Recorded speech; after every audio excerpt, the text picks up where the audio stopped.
Sí, muy buenos días a todos, estimado público, colegas. Hoy vamos a llegar entonces a este final del ciclo de conferencias.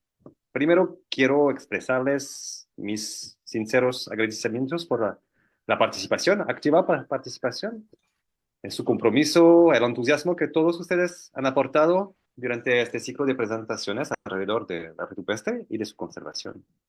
A lo largo de este año hemos tenido la oportunidad única de viajar a través del tiempo y del espacio, descubriendo juntos las maravillas de las pinturas, por ejemplo, de la Cueva de Lascaux hasta las fascinantes obras de Altamira.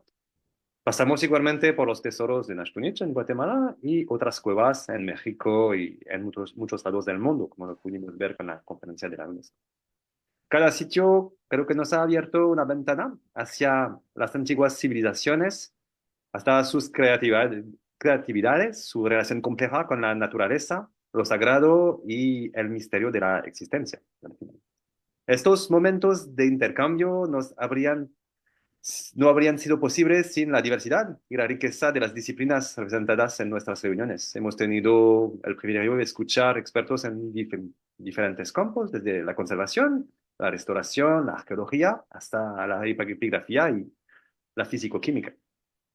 Cada una de las intervenciones ha permitido profundizar nuestra comprensión no solo de las obras rupestres, sino también de los métodos y tecnologías empleados para estudiarlas, preservarlas y transmitirlas a las generaciones futuras. Eso es muy importante. Hoy, antes de clausurar este evento, tenemos el honor de escuchar una última conferencia, la conferencia del doctor Fernando Montejo Guaitán, titulada Entre tepuyes y bosques, las pinturas rupestres de Chiribiquete, que tratará sobre un tema igualmente fascinante e importante, dedicada a la gestión y el tratamiento de los sitios arqueológicos de arte rupestre del Parque Nacional Natural de la Serranía de Chiribiquete, en Colombia. Un lugar sin igual, incluido en la lista del Patrimonio Mundial de la UNESCO. Este sitio de gran riqueza cultural y natural presenta desafíos particulares que vamos a escuchar debido a su inmensa extensión y a la diversidad de los contextos arqueológicos que alberga. Por eso, les animo a asistir a esta conferencia y pedir todas las preguntas que tienen en el chat del Facebook del SEMCA, por favor. Al clausurar este ciclo de conferencia, espero que todos nos vayamos inspirados con una nueva conciencia sobre los desafíos que rodean estas obras milenarias. Más que nunca debemos continuar nuestros esfuerzos, tanto en el ámbito de la investigación como de la conservación, para que estos testimonios del genio humano puedan seguir contando su historia. Quiero expresar mi agradecimiento especial a Rosa María Chan, con quien coorganizó este evento desde el primer día. Así que todas las instituciones, los conferencistas, los investigadores, especialistas y todas las personas involucradas en la organización, sin quienes estas jornadas no habrían sido posibles. Muchas gracias a todos, les agradezco una vez más. Les deseo una excelente conferencia y voy a dejar entonces a Rosa presentar al conferencista del día. Muchas gracias, Matthew. Quiero agradecer también esa apertura y ese interés para coordinar acciones conjuntas para poder compartir experiencias y aprender de todos a través de una manera interdisciplinaria para la conservación del patrimonio rupestre. Ahora, como se mencionó en todos los comunicados para la convocatoria de esta conferencia, estamos cerrando con broche de oro con el sitio de Chiribiquete, que es un sitio de patrimonio mixto, patrimonio de la humanidad, registrado ante el Centro de Patrimonio Mundial, que es Chiribiquete. Está siendo presentada por el doctor Fernando Montejo Gaitán. Él es doctor en geografía por la Universidad Nacional Autónoma de México, pero antes del doctorado pues tiene estudios de arqueología y antropología. Actualmente se desempeña como subdirector de gestión del patrimonio en el Instituto Colombiano de Antropología e Historia. Su carrera académica y profesional se ha centrado en la intersección de la arqueología, la cultura y el medio ambiente, con un enfoque particular en el desarrollo de su vivienda, economías y prácticas agrícolas de las comunidades prehispánicas. Y en los últimos años, sus investigaciones han estado orientadas en las áreas arqueológicas protegidas de La Mojana y el Parque Nacional Natural Serranía de Chiribiquete, que es lo que nos está presentando hoy. Muchas gracias, doctor Montejo, por haber aceptado presentar en este ciclo de conferencias. Para nosotros seguro es muy enriquecedor todo el trabajo que ustedes hacen y que nos comparte el día de hoy. Adelante. Gracias a Rosa, gracias a Matthew por esta invitación.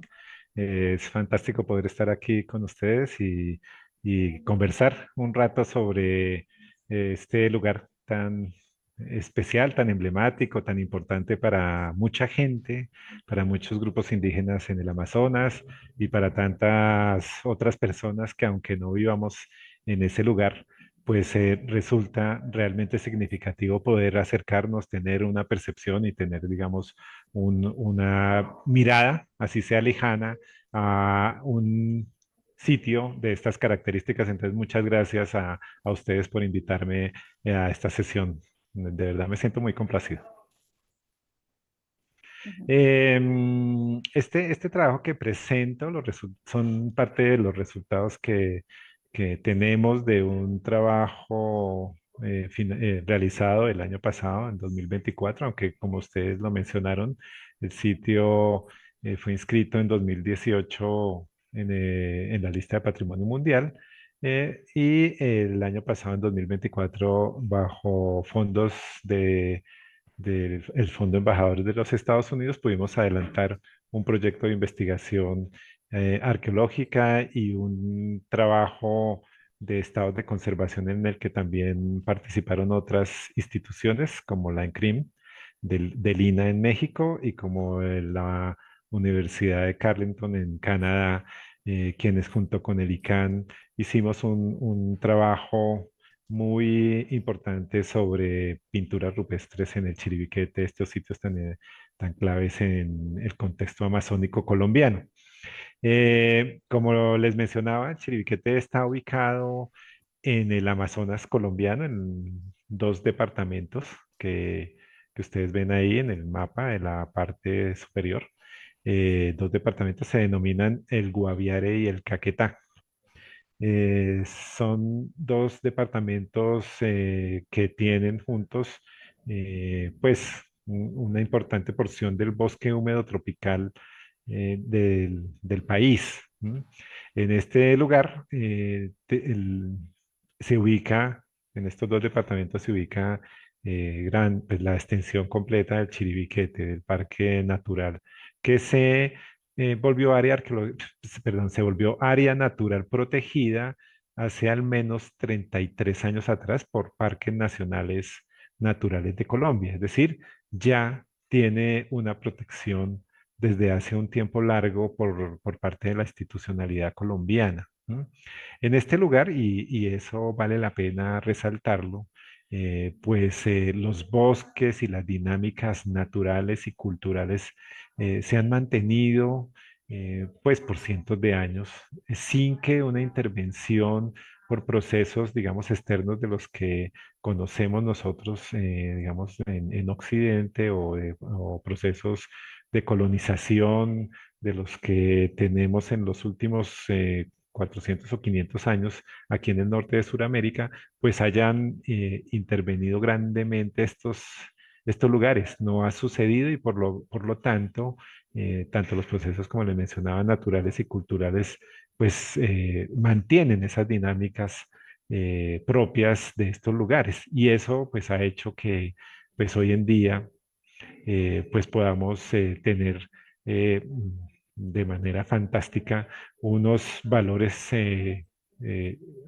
preservados, preservados de manera excepcional, y por eso es que se inscriben en UNESCO de la manera en que sucedió en 2018. Ahora más adelante damos un contexto más detallado de este tema.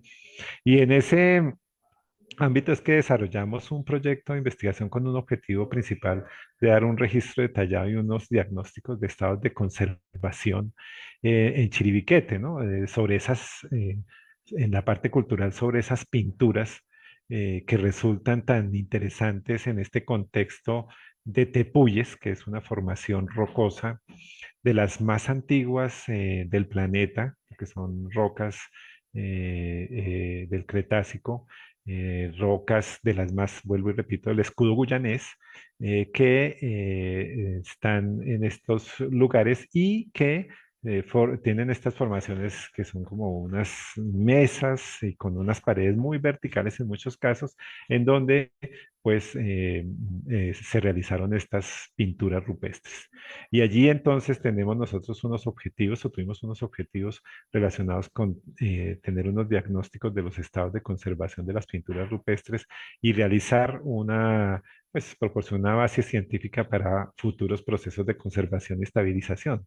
Pero además de eso, también un interés para poner, digamos, una puesta en valor de ese conocimiento que podemos tener en una zona en la que pues nosotros fundamentalmente el Estado colombiano promueve no visitar y ahí, digamos, entra uno de los primeros elementos eh, que queremos conversar en esta conferencia.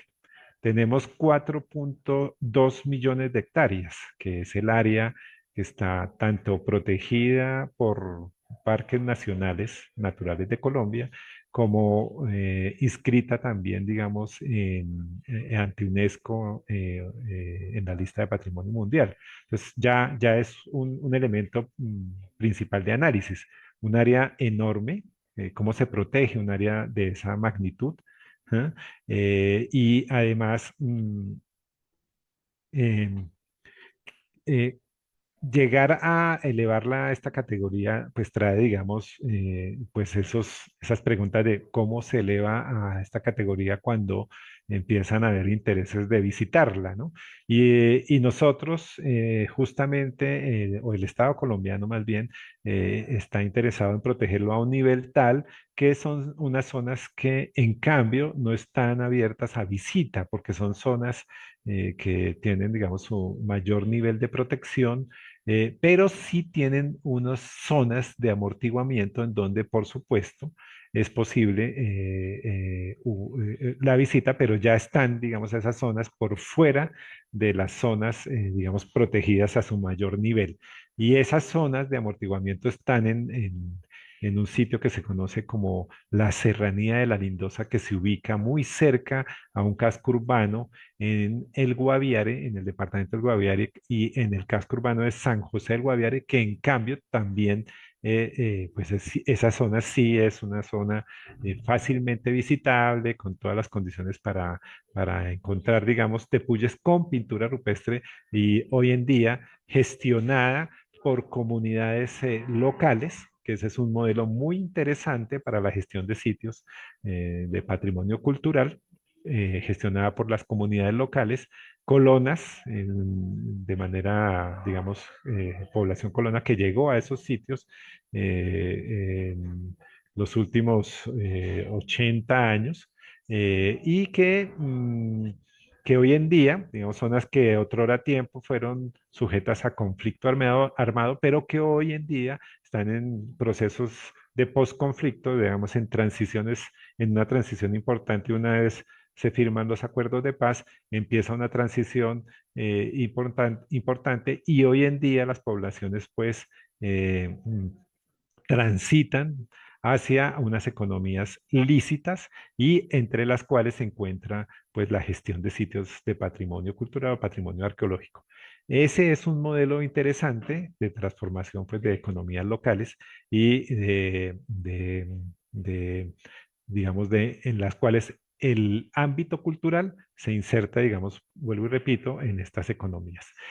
Mientras que esta área, este polígono que ustedes ven, en cambio no, es una zona en donde colindan hacia el sur comunidades indígenas, resguardos indígenas muy importantes en Colombia, muy diversas además, al menos de 3 familias lingüísticas en el país, que también compartimos con países vecinos como Ecuador, Perú y Venezuela, y Brasil, perdón, también, y Brasil, por supuesto, Venezuela, Brasil, Perú y Ecuador. y para las cuales, para algunas de ellas o para varias de ellas, el Chiribiquete resulta ser un área tremendamente importante en su cosmovisión y algunas de ellas incluso le resulta ser un lugar sagrado.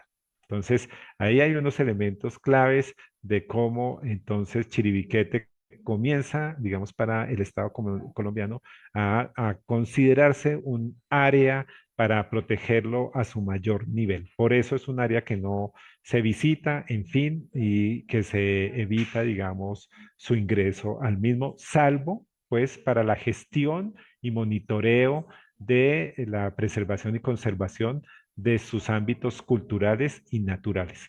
Y en este caso, por eso se realiza una expedición en 2023 para don- eh, adelantar investigación científica que nos permita realizar esos monitoreos eh, de, tanto naturales como culturales. En este caso, del arte rupestre en 2023.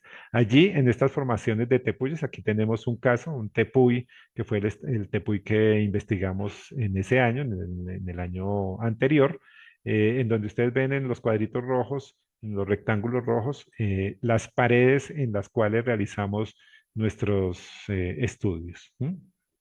Paredes que podrían estar, digamos, entre 200, 300, en algunos casos 500 metros de altura, y en donde pues tienen dificultades de acceso y en donde tenemos que recurrir, por supuesto, a eh, personal especializado en rapel, en fin, cuerdas y seguridad para lograr descender a estos escenarios en donde las paredes o los abrigos rocosos pues contienen estas pinturas rupestres que en algunos casos podrían tener pues miles de años de antigüedad.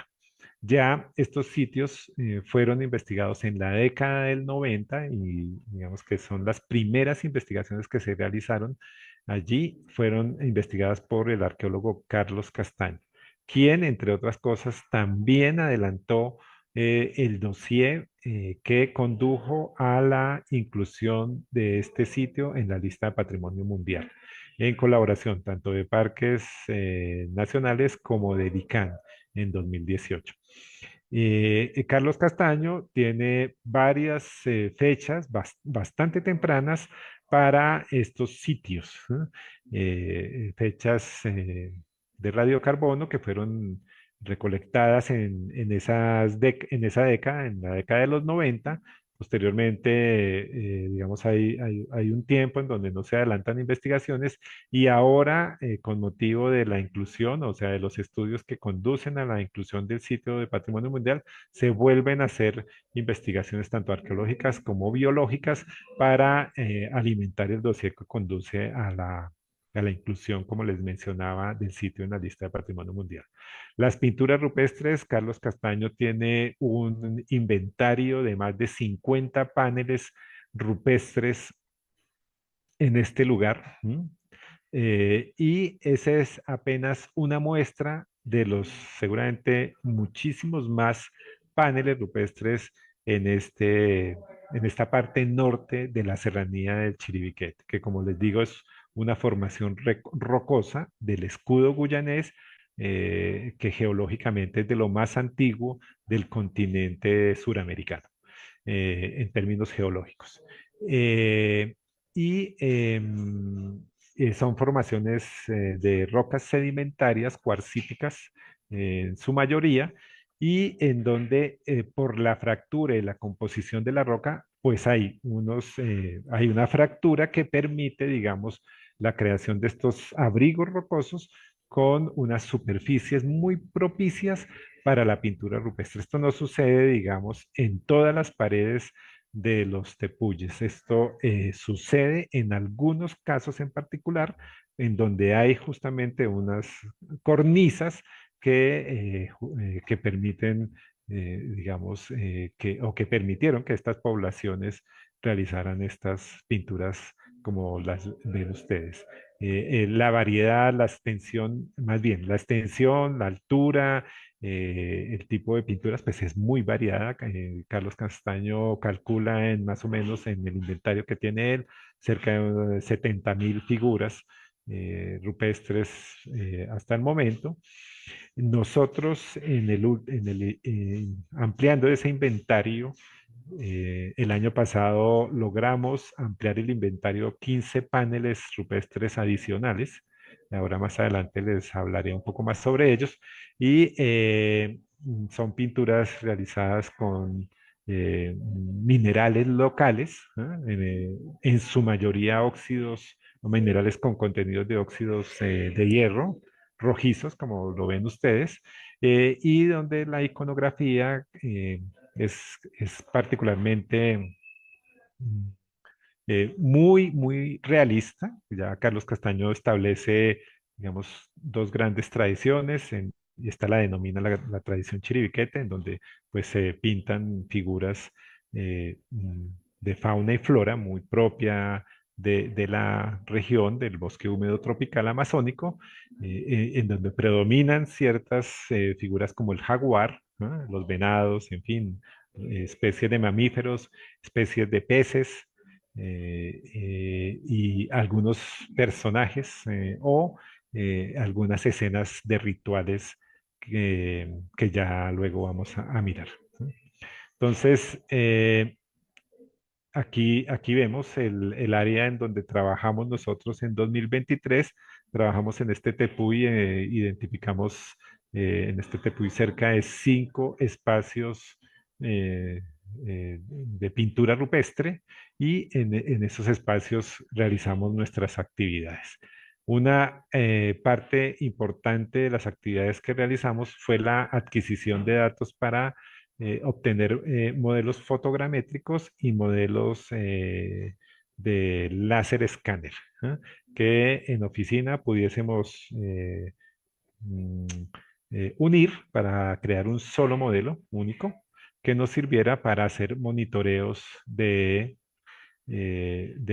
la evolución de las pinturas rupestres en el tiempo. Ese era uno de los objetivos fundamentales de esta misión, la adquisición de datos con tecnologías para el monitoreo de las pinturas rupestres. Entonces estuvimos en este tepuy que se llama Tepuy Gemelos. Ustedes ven allá en la parte superior derecha. También estuvimos en un tepuy que se denomina Chorriones, perdón, en otro que se denomina Caimán y en otro que se denomina Chigüiros.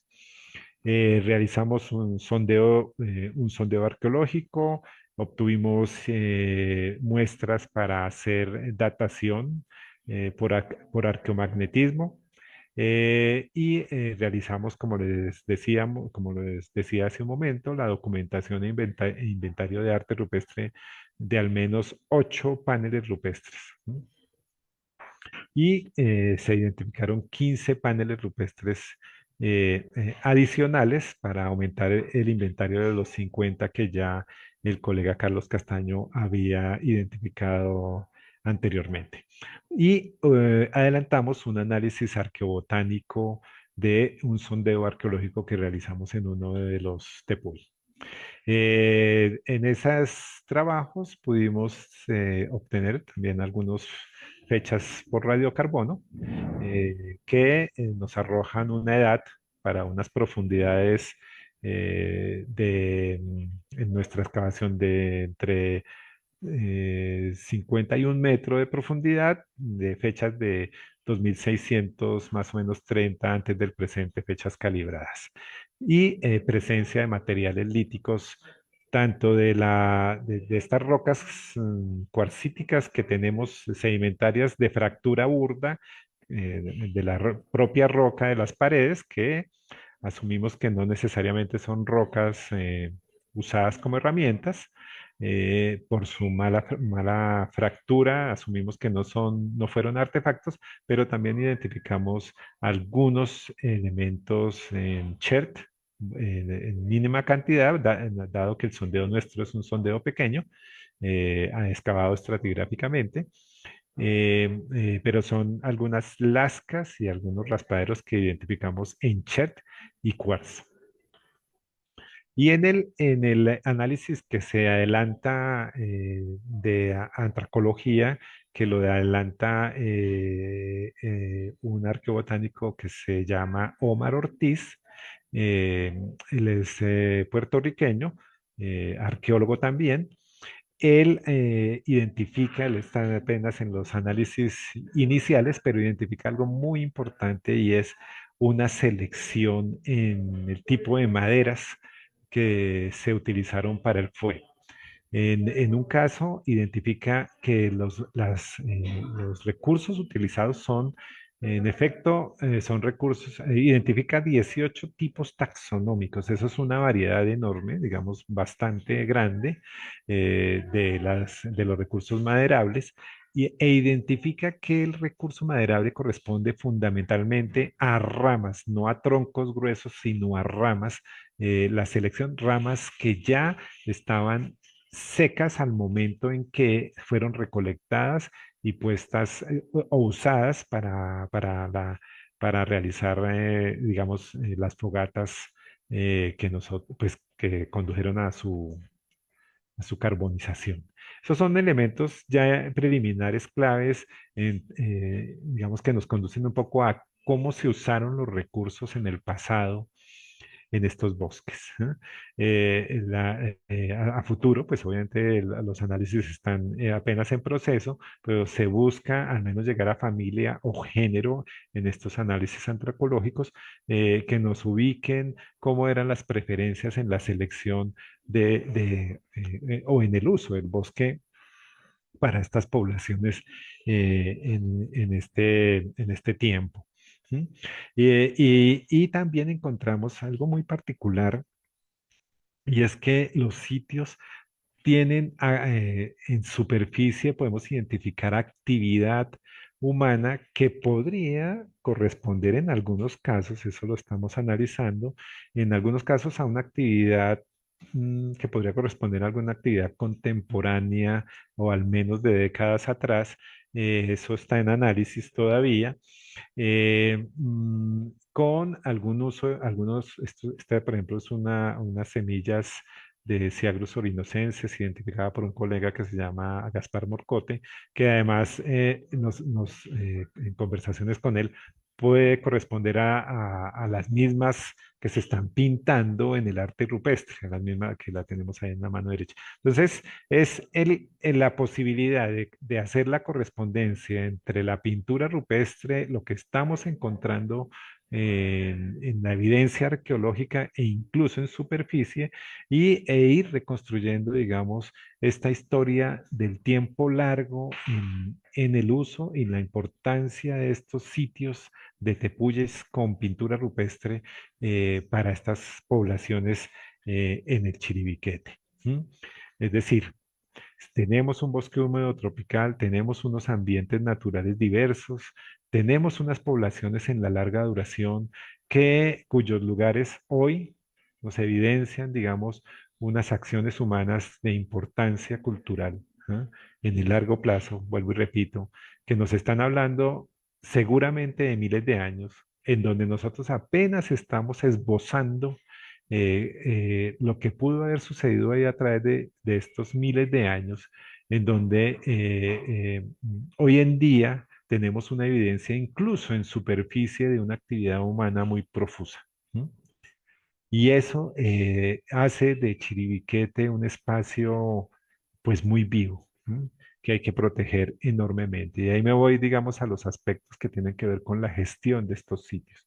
No es solamente la posibilidad de conocer a través de la ciencia arqueológica o de las otras ciencias afines a la arqueología, como la biología, la palinología, en fin, la posibilidad de conocer ese pasado remoto, sino también la importancia de proteger estos sitios, dado que son sitios de importancia cultural, incluso en el hoy, en el presente, ¿eh? Pues para las poblaciones colindantes, las poblaciones en general que ocupan ese bosque húmedo tropical circundante a Chiribiquete. Por eso estos sitios resultan muy singulares. Por eso estos sitios pueden ser, digamos, más allá de estar inscritos en una lista que todos reconocemos, que es una lista que tiene sitios con valores excepcionales, más allá de tener esas inscripciones, en realidad significan mucho para la gente hoy en ese territorio. ¿M? Y para también, para aquellos que aunque no lo habitamos, pues sí somos agentes importantes para su cuidado, ¿no?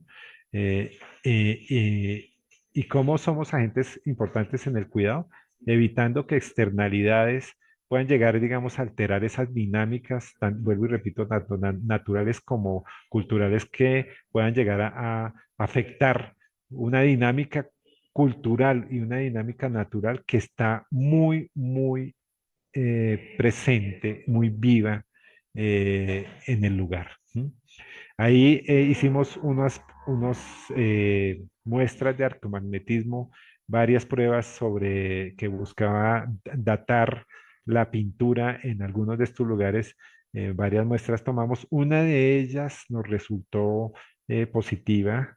Nos da una fecha de entre 3.400 y 3.500 años antes del presente, muy conscientes con nuestras fechas de carbono 14.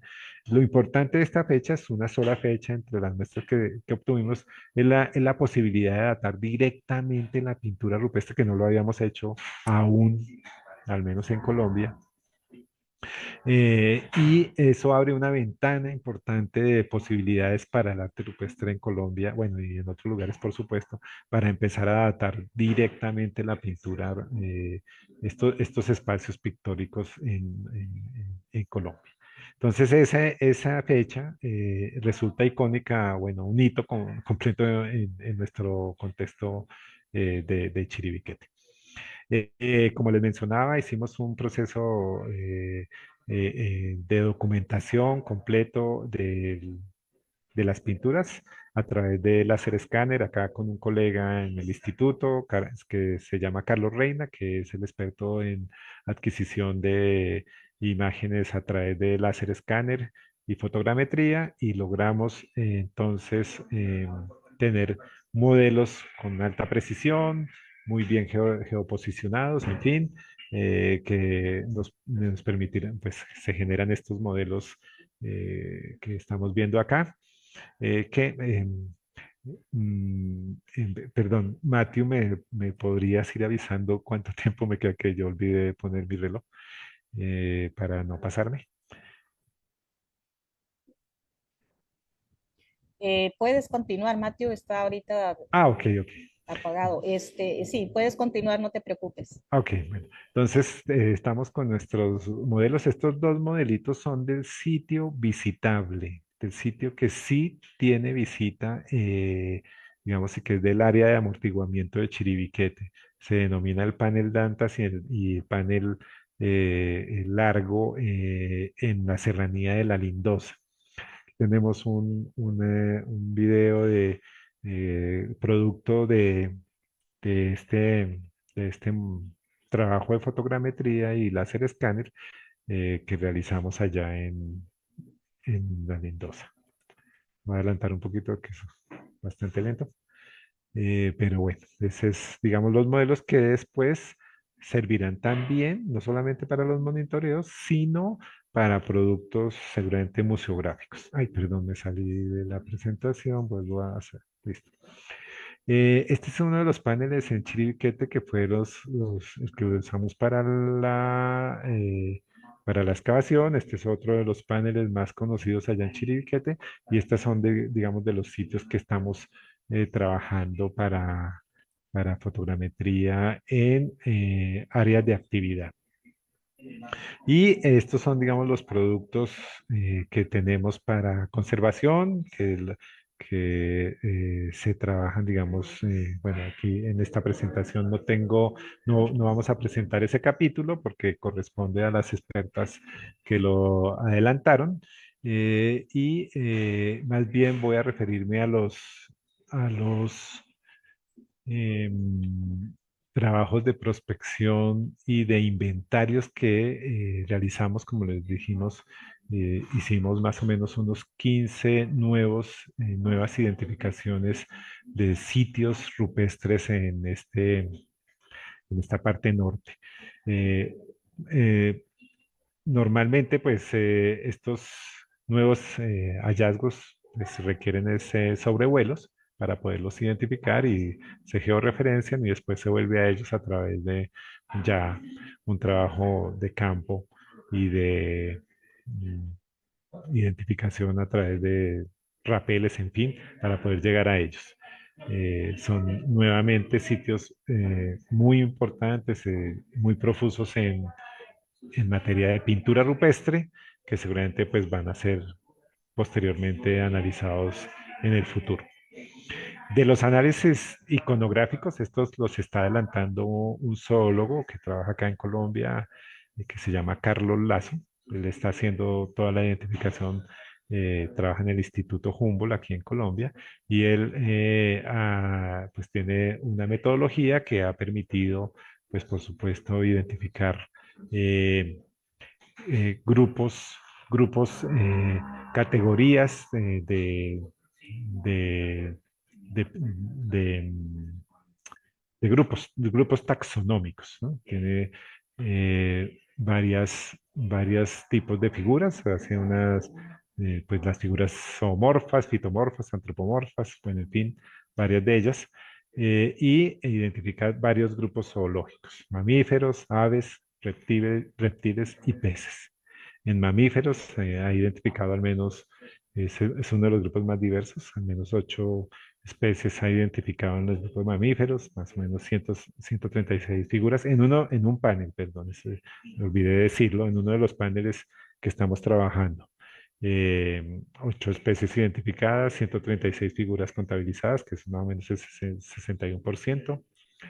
20 morfos de cuadrúpedos no identificados, venados, que es bastante profusos, 54%, jaguares, que es una figura muy emblemática en el Chiribiquete, el 24%, chigüiros, que también es muy común, y de resto, digamos, el 11% está distribuido entre lapa, danta, nutria, oso melero y armadillo.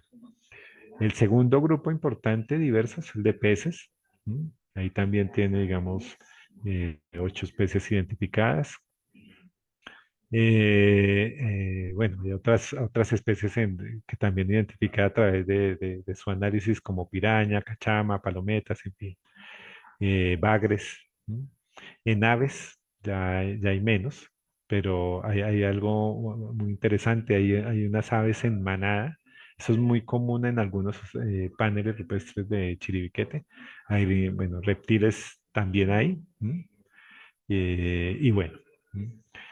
Hay un trabajo importante también en relacionamiento con comunidades, pero claro, esto ya es por fuera de Chiribiquete como tal, como el área, digamos, de los 4,2 millones de hectáreas, sino que el relacionamiento con comunidades se adelanta es en la parte del área de amortiguamiento de la Serranía de la Lindosa. Allá es donde nos vamos nosotros a hacer el trabajo fuerte con comunidades, es decir, el área de donde es la visita, donde las comunidades están trabajando en la gestión de los sitios, en el control de ingreso, en fin, a los sitios visitables, que son en la parte norte tenemos en la Serranía de la Lindosa 8 polígonos de área arqueológica protegida.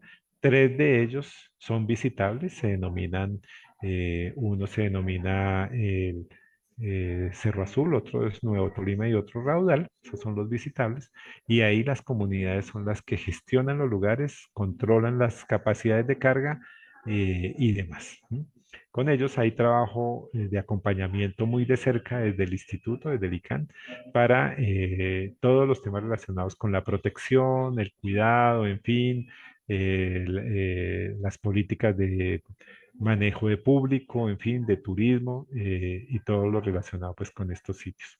Eh, Aquí finaliza la presentación, pero yo quisiera hablar un poco también ya de manera directa.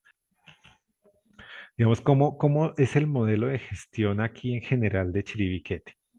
Y ahí voy a detenerme un poco. El modelo de gestión de Chiribiquete para un área tan enorme está basado en el trabajo conjunto de dos entidades principalmente. Una es Parques Nacionales Naturales de Colombia y la otra es el ICA. Parques Nacionales Naturales es la autoridad en materia en materia de áreas naturales protegidas y el instituto es la autoridad en materia de patrimonio arqueológico. Estas dos entidades se unen y una vez el sitio se inscribe en la lista de Patrimonio Mundial, nos unimos y hacemos un único plan de manejo del área. ¿Sí? Eso es primera vez que sucede en Colombia, porque cada autoridad pues maneja de manera independiente sus áreas protegidas.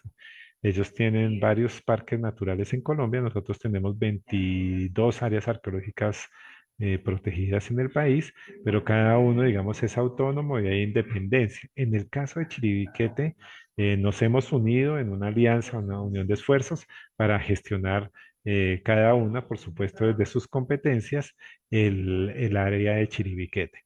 Ha sido una alianza muy fructífera. Las áreas técnicas hemos tenido un trabajo muy importante para proteger el lugar. Como les decía, tenemos un solo plan de manejo que, entre otras cosas, ahora se ha actualizado para poderlo, en estos meses hemos actualizado el plan de manejo y próximamente saldrá nuevamente bajo una resolución para hacerlo efectivo. Pero este trabajo ha sido muy, muy benéfico. ¿Sí? En ocasiones podemos hacer monitoreos conjuntos, en fin. Y ellos tienen muy buena experiencia en el trabajo con comunidades indígenas de la zona sur del Chiribiquete. Entonces podemos hacer una articulación en el trabajo en el trabajo de las acciones que se realizan en el área, entre otras en las acciones que se realizan de divulgación. Hemos tenido propuestas museográficas conjuntas, hemos tenido propuestas impresas de divulgación sobre el cuidado de cómo debería protegerse el lugar, en fin, de manera conjunta. Y de esa manera podemos, digamos, dos entidades cuidar, proteger el sitio. El sitio, pues por supuesto, tiene amenazas importantes, sobre todo en la parte norte, en donde hay una frontera, digamos, de colonización importante y donde sobre todo los problemas de apertura de bosque, es decir, hay unos problemas socioambientales complejos, ¿no? Que van asociados a apertura de bosques y pérdida de cobertura vegetal que implican pues impactos sobre la biodiversidad, impactos sobre, bueno, impactos también asociados sobre el patrimonio arqueológico. Eh, Nosotros estamos evaluando cómo cómo son los impactos ante la pérdida de cobertura vegetal eventualmente sobre las pinturas rupestres, aunque no ha llegado, por ejemplo, en el caso de la Lindosa, en donde tenemos el sitio visitable, cómo son los impactos en una eventual pérdida de cobertura vegetal. Hace unos años, hace más o menos unos 5 años atrás, hubo unos incendios forestales por sequía y ahí estuvimos evaluando qué tanto pudiesen tener, digamos, una afectación esos cambios de temperatura en las pinturas rupestres de allí.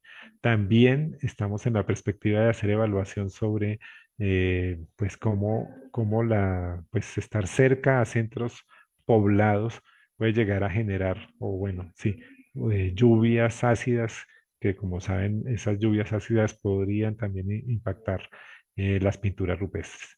En fin, ahorita estamos enfocados en entender y proteger y evitar los daños que puedan suceder en la zona de la serranía de la Lindosa, dado que en el sector, o más bien en las pinturas rupestres del Chiribiquete como tal, pues las pinturas tienen un alto grado de conservación y ahí donde no entramos, donde no hay ingreso y donde solamente se dan tanto las dinámicas culturales y naturales propias de la zona, pues no tenemos problemáticas relacionadas con la conservación más allá de la propia de la zona y más allá de la propia que se da por las dinámicas de las mismas pinturas rupestres.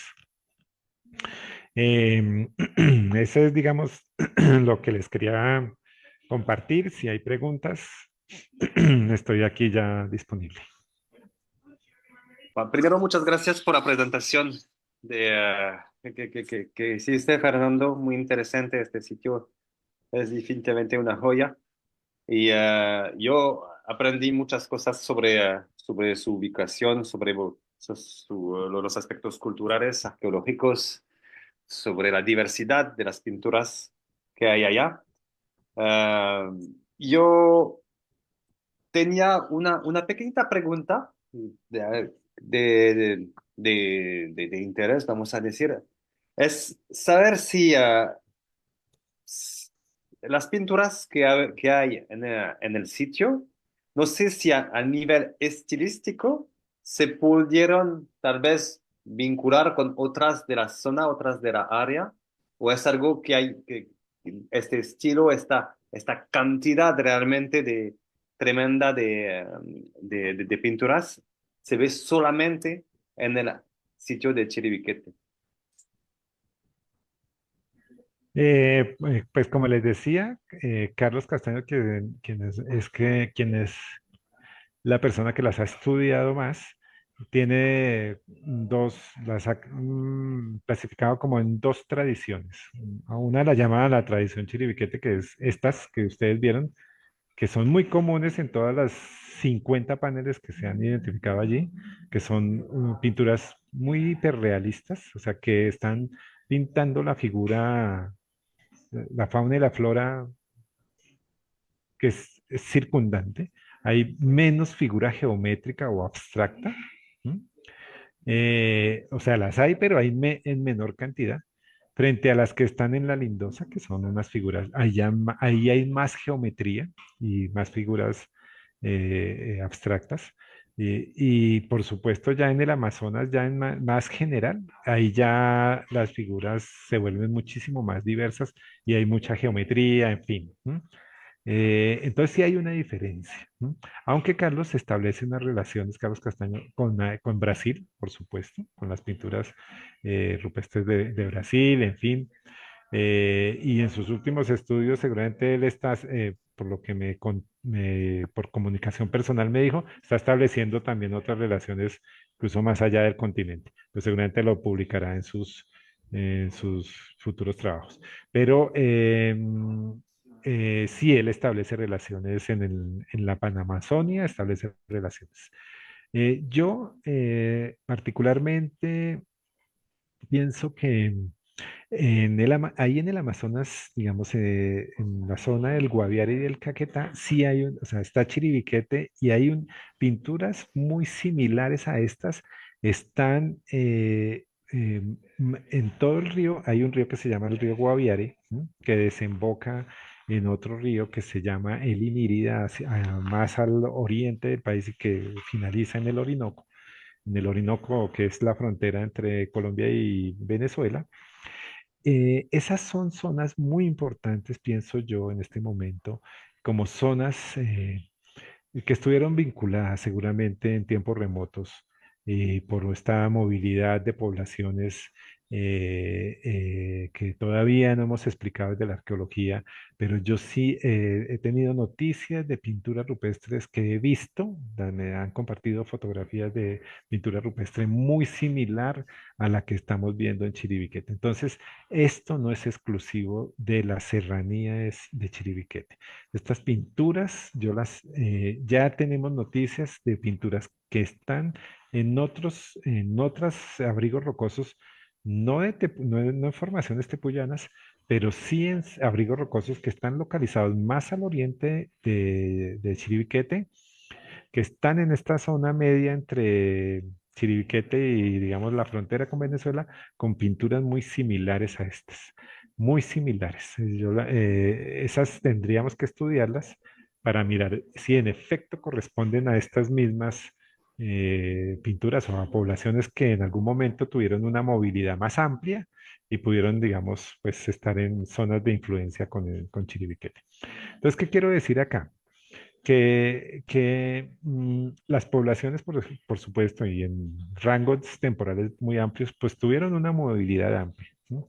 Y seguramente en espacios que se los permitieron, como estos pues abrigos rocosos, pues seguramente hicieron sus manifestaciones rupestres en donde dejaron pues impresas pues su presencia en estos sitios de poblaciones que estuvieron vinculadas de manera, digamos, extensa en el territorio. ¿No? eh, mm, y larga en el tiempo. O sea, porque estamos hablando que la ocupación humana en el bosque húmedo tropical ya está documentada, por ejemplo, en la Serranía de la Lindosa, en los trabajos de colegas como Gaspar Morcote y sus colegas de Iriarte y Aceituno que trabajan en el proyecto de las Journey aquí en Colombia. Ellos tienen un trabajo importante que nos reportan fechas de 12.000 años antes del presente en el bosque húmedo tropical. Igual hay otros sitios ya trabajados antes por Inés Caballé, Luisa Fernanda Herrera, Santiago Mora, en el medio Caquetá, que nos reportan años de ocupaciones de 9.000 y 10.000 años antes del presente en el bosque húmedo tropical. Entonces, esta zona tiene esa profundidad cronológica. ¿Qué se está preguntando la gente de manera, digamos, importante sobre esta ocupación humana tan, digamos, pues profunda en el tiempo? O sea, 12.000, 13.000 años, poblaciones ocupando el bosque húmedo tropical. Es decir, ¿cuál ha sido la relación de estas poblaciones? ¿Cómo era su movilidad? ¿Cómo eran, digamos, estas poblaciones en términos, bueno, cazadores, recolectores? ¿Estaban aprovechando el bosque? ¿Qué tipo de especies vegetales se estaban aprovechando en este bosque? Ya hay unas aproximaciones muy importantes que están haciendo los colegas, los mismos colegas colombianos como Gaspar, donde dicen sí había una predominancia de cierto tipo de especies vegetales, entre otras las palmas, ¿no? Eh, y esa selección de especies, eh, eh, pues ya empieza a generar, digamos, un panorama de cómo son las dinámicas humanas, cómo fueron las dinámicas humanas en el pasado en estos bosques. Y este arte rupestre también refleja eso, ¿no? Fíjense que ahí tenemos especies de peces, especies de mamíferos, que ya nos están reflejando esa historia larga, ¿no? No sabemos todavía, digamos, si bien las fechas que nos remiten a 13.000 años, nos están hablando de una ocupación humana larga, de la larga duración. No sabemos todavía si esas pinturas que estamos viendo hoy en día en realidad son de esos 13.000 años, ¿no? No sabemos. Ya hay esta fecha que nos está diciendo, al menos hay unas que son de 3.500 años atrás, ¿no? Ya hay algo. Pero tenemos que hacer ese trazado de, bueno, en realidad estamos hablando de pinturas de 13.000 años. No sabemos todavía, presumimos que sí, presumimos, pero no sabemos todavía si son de esa antigüedad. Si toda ese hiperrealismo que tenemos en Chiribiquete, porque realmente sí hay una diferencia entre esas figuras que encontramos en Chiribiquete y las que encontramos en la Serranía de la Lindosa, sí hay una diferencia. ¿No? Y sí hay una diferencia entre esas figuras de Chiriquete y las que encontramos en la zona de los Andes. Sí hay una diferencia, ¿no? En los Andes ya las figuras del arte rupestre son más figurativas, estilizadas, geométricas, en fin. Estas son como lo vieron, o sea, están pintando la fauna. Ujú. Muy, Entonces, muy interesante. De corte ah, querías seguir. Tenemos preguntas igualmente, muchas sí, no, preguntas. adelante, adelante. Y con muchas gracias. Yo creo que estos aspectos estilísticos y temporales son, van a traer como informaciones sumamente importantes por entender la área a este momento. Y justamente cuando hablamos de pinturas tan viejas, tenemos Isa Silva León, que nos pide una pregunta alrededor de la conservación. Respecto a las sales presentes sobre las pinturas, estas se deben a factores completamente ambientales naturales, entonces. Sí, sí, yo, bueno, no soy el especialista en la conservación, pero lo que pues aquí en el instituto y bueno, las colegas, las especialistas de la ENCRIM que hicieron el trabajo allí, en efecto, me refiero sobre todo a Adriana Vejero, que trabajó muy de cerca sobre estas pinturas. eh, y Patricia Ramírez también nos habla de estas sales minerales y nos dicen y nos indican que son naturales. O sea, es un proceso natural. Y en efecto, por ejemplo, en la lindosa se ve muy recurrente estas sales minerales, muy recurrente. Y están estudiando eso, ¿no? De si esa recurrencia de esas sales que puede estar vinculada, bueno, a los cambios climáticos muy locales ahí, pues si se debe a la intervención humana que está sucediendo ahorita, o si es a los cambios climáticos que están sucediendo, o a ambos a los cambios climáticos que están sucediendo más recientemente con la sequía. Ahorita estamos viendo unas sequías enormes aquí en Colombia. Ok. Hay muchas otras preguntas sobre otros aspectos. Por ejemplo, Rosa, ¿cuáles son los mecanismos específicos que desarrollan para la coordinación con las comunidades indígenas que viven en el área?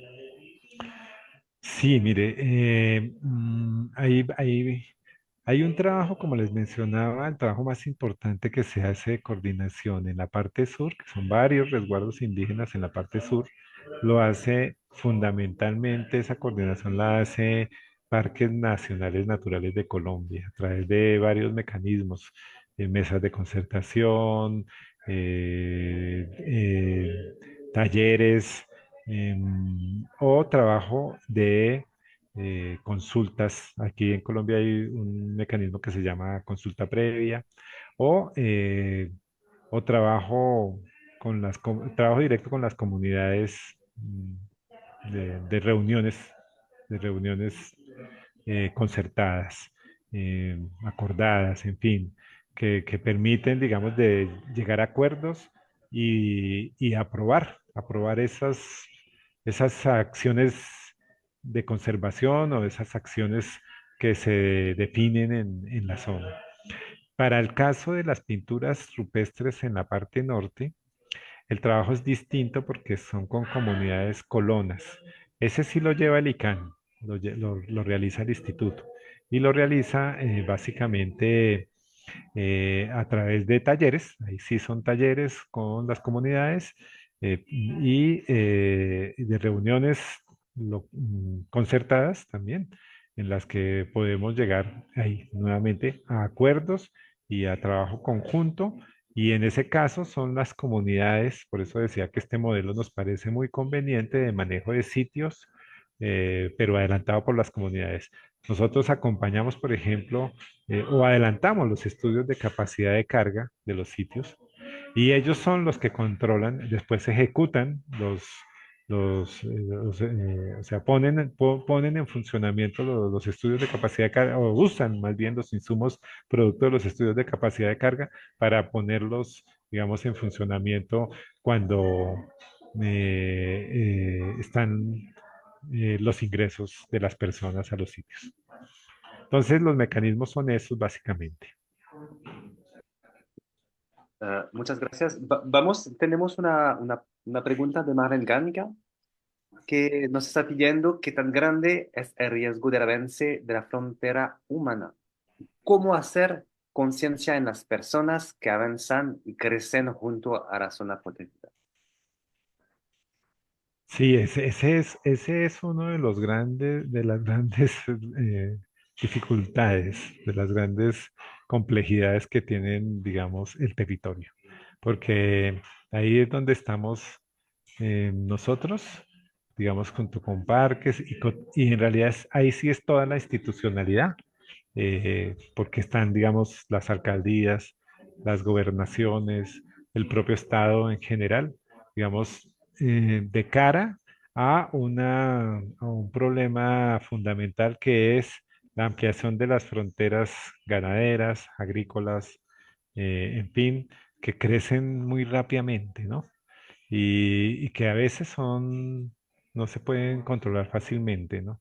Y ahí, en algunos casos, lo que ha funcionado, vuelvo y repito, es el trabajo con la gente, más que un ejercicio impositivo o policivo, lo que funciona es un trabajo coordinado, más bien con la propia gente, ¿eh? Coordinado de construcción conjunta, de colaboración. Aquí en el instituto, bueno, para otros temas, no para ese en particular, pero para otros temas de manejo, de gestión de patrimonio, de trabajo con las comunidades, el instituto recientemente adelanta unas metodologías que se denominan colaboratorios. ¿M? Y eso es como o trabajos de co-creación, o sea, se trabaja de manera conjunta y la creación se hace con la gente y las soluciones se encuentran con las personas, con la misma comunidad. Y es la comunidad la que traza, digamos, la ruta para la protección. Lo hacemos en varios lugares, ahora en varios lugares, por ejemplo, para la creación de medidas de manejo de los sitios. Esas medidas de manejo se construyen conjuntamente. De lo contrario, la protección no se puede adelantar digamos, desde la autoridad solamente como una medida impositiva, porque esa casi no se cumple. ¿Mm? Muchas gracias. Tenemos otra pregunta. Yo recuerdo igualmente a todos los que nos escuchan que todavía pueden pedir preguntas en el chat del Facebook. Pero tenemos una pregunta de Josué Guzmán. Quisiera consultar, ¿qué tan creciente es el turismo en la zona y cuáles son los principales desafíos que representa este tema? Por lo que vimos, para la conservación y protección de la pintura rupestre de Chiribiquete, pese a que su ubicación geográfica ha permitido preservarlo en el tiempo. Felicidades nuevamente por la presentación y por las gestiones preventivas que ya se inician a realizar. Sí, bueno, entonces la principal, digamos, acción nuestra es, pues, presentar siempre a Chiribiquete como un lugar para conocer sin ir, ¿no? O sea, es como presentar de una vez, decimos, Chiribiquete está allá y allá no hay que ir. ¿M? Ya, principio fundamental. Hay unos ingresos que hemos identificado, pues, se han identificado ilegales, pero la idea es, digamos, poder controlar esos ingresos ilegales que normalmente han sido extranjeros.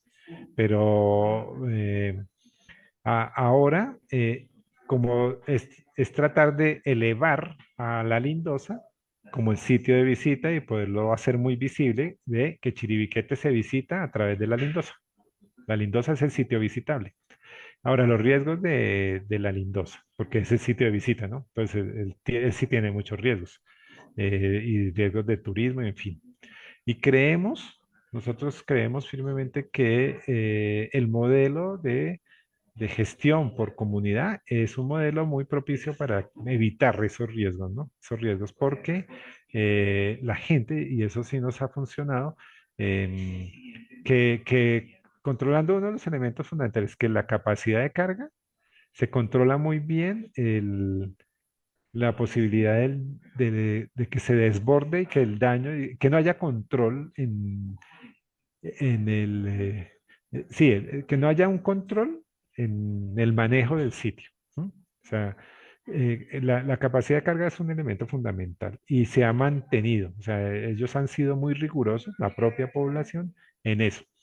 Y lo otro que yo he destacado en la propia población es que ellos han generado, digamos, unas economías asociadas al cuidado. ¿M? Igual se capacitan mucho en lo que significa en la interpretación del lugar, Es decir, la real apropiación del lugar ha llevado a que ellos tengan, digamos, unas capacitaciones enormes, pues amplias, que van más allá de solamente generar, digamos, unos recursos. Digamos que las capacitaciones, eso pues, lo vivo, yo lo veo, digamos, diariamente, cuando voy a la zona y veo que cada vez más su frontera y y sus capacidades o sus posibilidades de creación son como sin límite. O sea, cada vez voy y hay una nueva propuesta de ellos, ¿no? En creación de materialidades nuevas para ejercicios lúdicos, elementos educativos, objetos nuevos, incluso para el vestuario, para la venta, en fin. O sea, son muy creativos, incluso en la parte científica. Ellos, por ejemplo, crean rutas para establecer cámaras trampa y empezar a hacer ellos mismos los monitoreos de la fauna, o ellos mismos empiezan a hacer las mediciones para las temperaturas de los paneles rupestres, ir midiendo la temperatura de los paneles rupestres diariamente 3 veces al día. Claro, esto con capacitación hecha por las conservadoras que fueron líderes del proyecto. Entonces, todo esto es, digamos, unas posibilidades que tienen ellos y que las han mantenido y que hacen que las poblaciones jóvenes se mantengan en el lugar de manera muy propositiva y creativa. Por eso nosotros, esa palabra de la co-creación nos parece muy útil, porque realmente son esas poblaciones ellas mismas las que han generado a partir de ciertos elementos que se dejan en el territorio, han generado, digamos, o ellos mismos, pues nuevas iniciativas y nuevas creaciones eh, en ciencia, en tecnología, en innovación. Gracias. Y vinculado a eso, una pregunta. ¿Se ha pensado, como lo pudimos ver a lo largo del ciclo de conferencias, que a veces por unas cuevas que no son accesibles al público, unos lugares donde no hay que ir solamente, se plantea un proceso a veces que sea de reproducción parcial o al menos de contextualización en un ámbito donde que la gente puede evitar para tener acceso a las informaciones del pasado, conocer del tema sin ya Sí, dañar el sitio, justamente. sí, sí, sí. Nosotros, digamos que parte de generar esos modelos 3D, que tenemos los modelos aquí digitalmente, es poder hacer espacios museográficos expositivos eh, en escenarios como domos o como algunos espacios ya, digamos, escenarios grandes, amplios, en donde la gente pudiese tener a partir de proyecciones un acercamiento y una experiencia a esos paneles rupestres. Claro que sí, es, digamos, la gran ventaja de tener los modelos digitalmente. Ok, muchas gracias. Tenemos unos comentarios más. Sebastián, hola Sebastián, Sebastián Peromino que nos dijo muy interesante, muchas gracias. Oscar Antonio, felicidades por tan Mm. completo trabajo y visión regional. Y yo creo que es todo. No estoy olvidando nada. Rosa, tal vez vamos a pasar al cierre. Sí, está bien. Entonces, De muchas acuerdo, gracias. sí. Fernando, por tu presentación. Realmente es muy interesante y espero que sigan con hallazgos maravillosos como este. Gracias. Gracias, gracias, Abrazo. Mateo. Muchas gracias, Fernando, por esta importantísima conferencia. Creo que personalmente que me queda una deuda a conocer, aunque sea la Lindosa, ¿verdad? He leído un poco y en algún momento también me han invitado para visitarlo, pero todavía no he tenido ese momento que espero sea pronto. Pues es un trabajo y una riqueza muy importante para la humanidad lo que tenemos ahí, o sea, es de los sitios que hemos estado viendo, bueno, hemos tenido Altamira y Lascaux, que son sitios mucho antiguos, pero muy antiguos, pero en Latinoamérica, creo que es el más antiguo, o sea, 12.000 años, al menos de lo que llevan ahorita, que podría interpretarse. pero es mucho más antiguo que todos los otros sitios que hemos estado pues conociendo alrededor de en nuestros países, ¿verdad? En Latinoamérica. Así que llaman la atención por esa antigüedad, por también saber de que había ocupación humana mucho antes de lo que se pensaba, aunque cada año se van incrementando los estudios, ¿no? La Sí. verdad es que quiero comentarles que en julio del 2022 empezamos pláticas con Mathieu cuando nos conocimos en el simposio de arqueología de aquel año, y desde ese momento enganchamos el interés de querer hacer algo en este tema de arte rupestre, y bueno, llevamos ya, yo diría, más de un año, o sea, estamos 2024, es más de un año que hemos estado coordinando acciones, y rápidamente pudimos organizarnos para desarrollar este ciclo de conferencias virtuales que ha sido muy enriquecedor, y creo que hemos tenido bastante éxito. Es un año con 10 conferencias. Hemos tenido 107 personas que han estado participando, de los que se han registrado, pero en las conferencias de las que, como se queda grabado en Facebook, hemos tenido 5,000 visitas por conferencia. La verdad es que esto ha sido sorprendente. La verdad ha sido sorprendente porque ha llamado la atención. Claro que no todos tienen el tiempo para conectarse en el momento de las conferencias, y además tenemos muchas diferencias de horario. Hemos tenido participantes de Europa, también, bueno, desde Grecia, que hay una persona que se ha conectado de Grecia, después él mismo se conectó de Turquía, pero tenemos también de Sudamérica, y bueno, de hecho, del continente americano tenemos más, ¿verdad? Y de estos, yo quiero rescatar 5 personas que quiero agradecerles esa conexión que han tenido consecutivamente. Nosotros ofrecimos dar un diploma de la participación del 80% en estas conferencias, y tenemos digamos, el participante estrella es Javier Iván Chaluleu, que incluso ahorita está conectado. Quiero agradecerle por esa persistencia que ha tenido, ese interés en la conservación y en conocer lo que se realiza con el patrimonio rupestre. Marlene Garnica, que también ha estado participando siempre. Ella es una de las socias aliadas, que es una de las promotoras del Coloquio de Arte Rupestre en Guatemala. Sebastián Perrot Minot, por supuesto, también es arqueólogo y también es gestor, investigador de arte rupestre. Él se conecta desde Martinica y a veces Francia. Lina Andrea Vergara, que se conecta desde Argentina, ha estado también persistente, y Yasmini Manzanero de Belice. Claro, tenemos de otros países, pero estos 5 compañeros están ahí siempre, han sido como los fans del ciclo de conferencias, y eso indica el interés que tienen. Pero bueno, hemos tenido de varios países. Estoy muy contenta, y lo hemos compartido con Mathieu, que ha sido un éxito. Pues en conclusión, hemos tenido conferencias muy científicas, lo que nos están indicando es que la investigación que se realiza, la aplicación de la ciencia, pues prácticamente es una investigación aplicada, ¿no?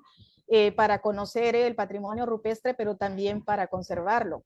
O sea, es entender primero ese patrimonio, cómo ha sido realizado, técnicas y materiales de elaboración, para poder entenderlo y poder después aplicar mecanismos de conservación, ¿no? Eso yo creo que ha sido bien importante, porque con esto todos los sitios se van encaminados con esto. Es, primero, la documentación, registro, que eso es el eje central, y partiendo de eso, pues todos han preparado sus planes de gestión y conservación para la preservación futura.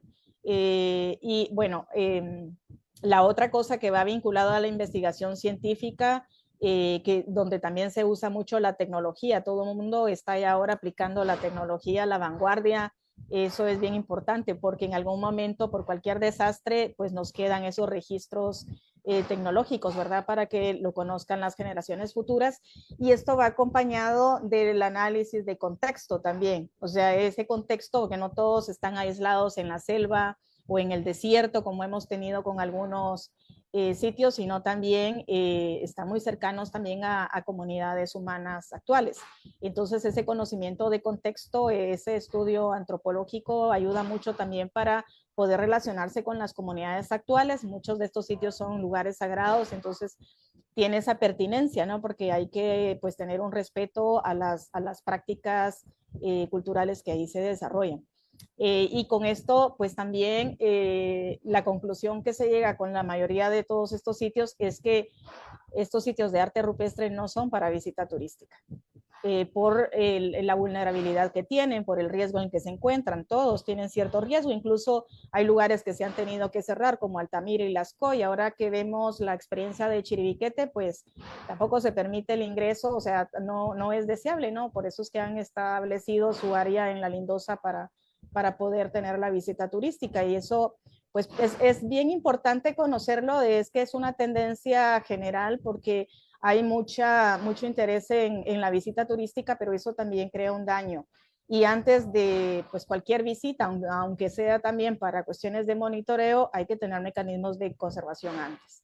Creo que esto es un buen aprendizaje de los pasos, los mecanismos que hay que seguir para la conservación de este tipo de patrimonio y bueno, de los sitios y de los gestores que han presentado.